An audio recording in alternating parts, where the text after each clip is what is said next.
आज आपण ओडिसा येथील ओडिसा बायोटिक फार्ममध्ये केल्या जाणाऱ्या ऑर्किड फुलाच्या शेतीबद्दल जाणून घेणार आहोत।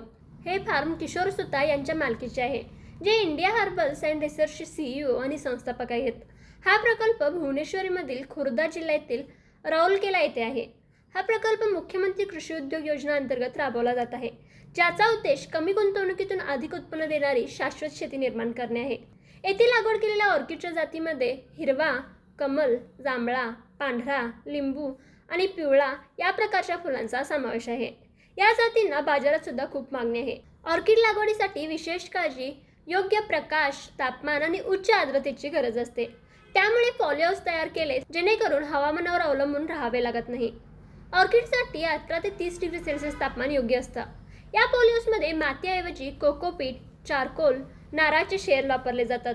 ऑर्किडच्या मुळांना हवा आणि ओलावा मिळावा म्हणून हे माध्यम वापरले जातात व ड्रेनेज चांगले असल्यामुळे मुळे सुद्धा कुजत नाहीत। या ऑर्किडला रोज पाणी देण्याची सुद्धा गरज नसते।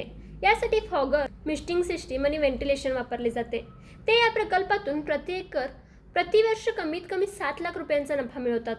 पॉलिहाऊसमध्ये ऑर्किड शेती ही कमी जागेत कमी गुंतवणुकीतून अधिक नफा मिळवणारी अत्याधुनिक शेती पद्धत आहे।